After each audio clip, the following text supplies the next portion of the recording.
that's maybe a little bit inaudible or unintelligible, but I just thought it would be quite nice. I got this idea from a glass half full ASMR, who is like one of my top 3 ASMR artists ever.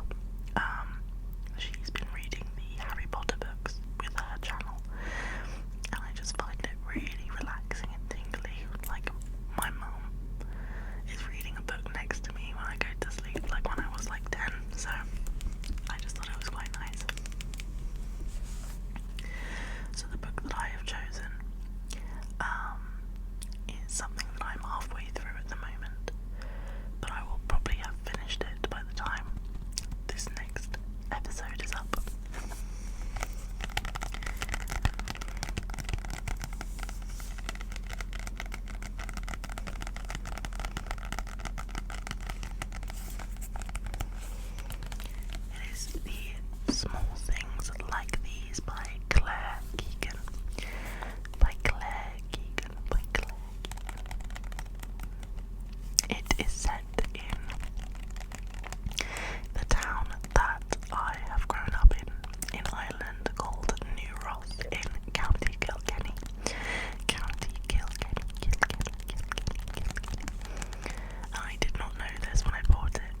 Jack's mouth had bent into an ugly smile, handing it out to him over the counter. Now Furlong was disinclined to dwell on those past. His attention was fixed on providing for his girls, who were black-haired like Eileen and fairly complexioned. Already they were showing promise in the schools. Kathleen, his eldest, came in with him to the little prefabricated office on Saturdays and for pocket money helped out with the books, was able to file what had come in during the week and keep an account of most things. Joan, too, had a good head on her shoulders and had recently joined the choir. Both were now attending secondary at St. Margaret's. The middle child, Sheila, and the second youngest, Grace, who'd been born 11 months apart, could recite the multiplication tables off by heart, do long division, and name the counties and rivers of Ireland, which they sometimes traced out and coloured in with markers at the kitchen table. They too were musically inclined and were taking accordion lessons up at the convent on Tuesdays after school. Loretta, their youngest, although shy of people, was getting gold and silver stars on her copybooks, reading her way through Enid Blyton, and had won a Texaco prize for her drawing of a fat blue hen skating across a frozen pond.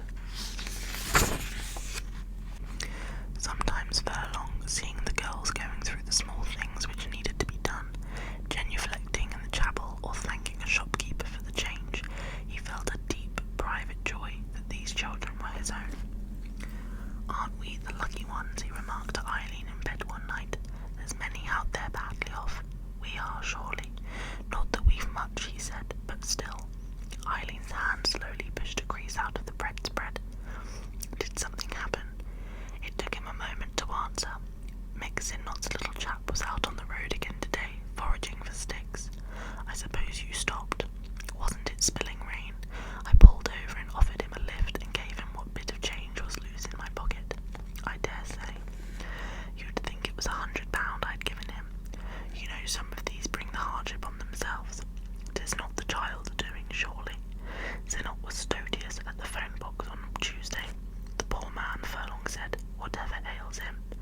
Drink is what ails him. If he'd had any regard for his children, he'd not be going around like that. He'd pull himself out of it. Maybe the man isn't able. I suppose."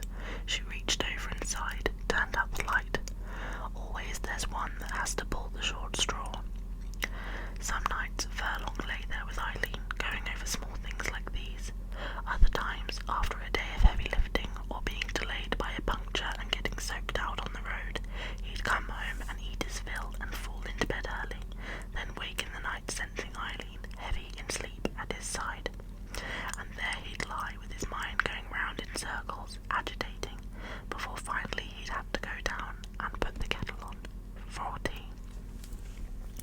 He'd stand at the window then with the cup in his hand, looking down at the streets and what he could see of the river, and the little bits and pieces of goings-on. Stray dogs out foraging for scraps in the bins, chipper bags and empty cans being rolled and blown roughly about by the driving wind and rain, stragglers from